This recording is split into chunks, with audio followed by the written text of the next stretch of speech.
They have no facts. They don't do any research. They don't do any type of higher learning when it comes to what they believe. All they know is what the media narrative tells them to believe, and that's all they parrot. The organization is fake. I personally believe that the BLM movement is fake. It has nothing to do with advancing the lives of black people. They actually say they want to break up the family home. Exactly. Their main goal is to break up the patriarchal, nuclear family. They want the men removed out of the family, which is what Democrats want also. Exactly. If BLM really cared about black lives, why would it be solely isolated to incidents where a black life is taken at the hands of a white cop? That happens less than 1%. Come on. Now, wait. Now, I like to equate this to, it's the same as if I was in a horrific accident. I have a massive head wound. I have a leg fracture and a scratch on my finger. And here come the first responders, and they want to tend to the scratch on my finger. And I'm telling you, what about the wound on my head? What about my fractured leg? Come on. That's what the BLM movement is. They're tending to the scratch on my finger, and that's not even what it's about. If you want to help us, let us tell you how you can help us. Yes. Don't come in and tell us how you want to help us, and don't tell me that I'm oppressed, because I'm not oppressed. I'm a black American. I'm a proud black American. I am not oppressed.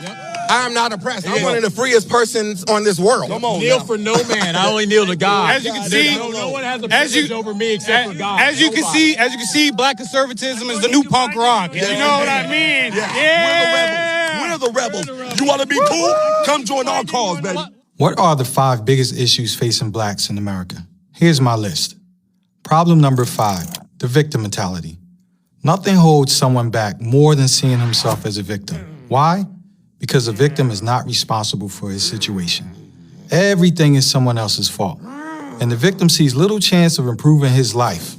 How can he get ahead if someone is holding him back? All this makes the victim unhappy, frustrated, and angry. This is how too many blacks see themselves, as victims. So much so that their victim status becomes their primary identity and their ruling ideology. I call it victimology. Unfortunately, many black churches preach this victimology. Many black parents pass it on to their children, inner city schools teach it to their students, and the black media reinforce it. Meanwhile, the NAACP and other black grievance groups fundraise on it. Problem number 4, lack of diversity. Blacks repeatedly demand an honest dialogue or debate about race. But how can there ever be an honest dialogue about race between blacks and whites when there is virtually no honest dialogue between blacks and blacks? It's hypocritical. And if a black doesn't think whites are ultimately responsible for black people's problems, they're labeled a sellout, Uncle Tom, or race traitor. As long as this type of groupthink exists, race reverence of the Al Sharpton, Jesse Jackson type will continue to be celebrated, while independent black thinkers such as Professors Thomas Sowell and Walter Williams will be shunned. The honest race dialogue and debate that first has to happen is not between blacks and whites, but between blacks and blacks. We demand diversity from others, but need to practice it ourselves where it really matters, in thought, opinion, and even political affiliation. Problem number 3, urban terrorism.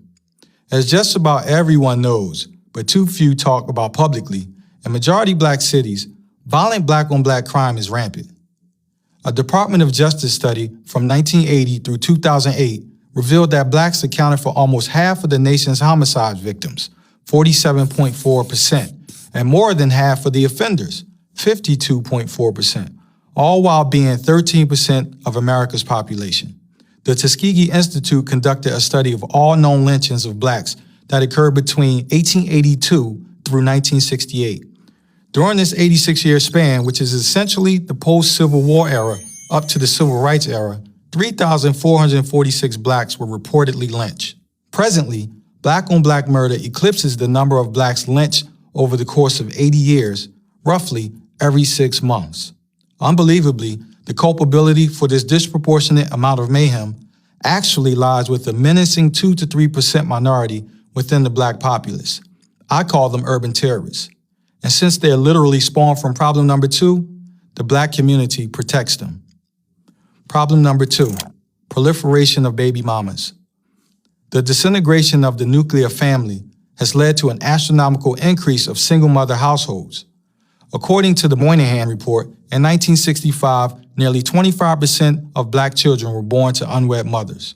The report's author, Daniel Patrick Moynihan, said this was a disaster in the making. He was, of course, vilified by so-called black leaders and their progressive allies. But he was right. Today, the out-of-wedlock birth rate is nearly 75% and even higher in some urban areas. To be clear, baby daddies share this responsibility with baby mamas. Yet, while baby daddies are blamed and rarely shown compassion, baby mamas are rarely blamed and receive both compassion and support. This lopsided dynamic and the previously listed pathologies stem directly from the number one problem facing the black community. Problem number one, unquestioning allegiance to so-called progressive policies. Unwavering loyalty to progressive liberal policies is the primary reason these dire conditions persist. It both makes them possible and perpetuates them. It's no coincidence that progressivism is the common thread that binds predominantly black cities where single-parent homes, failing schools, rampant poverty, and crime predominate. Look at cities like Detroit, Philadelphia, and Baltimore. They've been run by progressive Democrats for decades. If their liberal policies were at all effective, these cities should have become models of economic growth and prosperity. Instead, they're models of dysfunction. By fostering and exploiting the victim mentality, discouraging self-examination, subsidizing baby mamas, and making excuses for black thugs, so-called progressive policies don't alleviate the problems that afflict the black community. They aggravate those problems. You may have noticed that racism did not make the list. Why not? It's simple. There will be no solution to the problems afflicting Black America until more blacks recognize that the issues plaguing our community are ultimately self-inflicted. Does racism exist? Sure, but there are other problems far more serious. And waiting until there are no more races will mean waiting and making excuses forever. I'm Talib Starks for Prager University.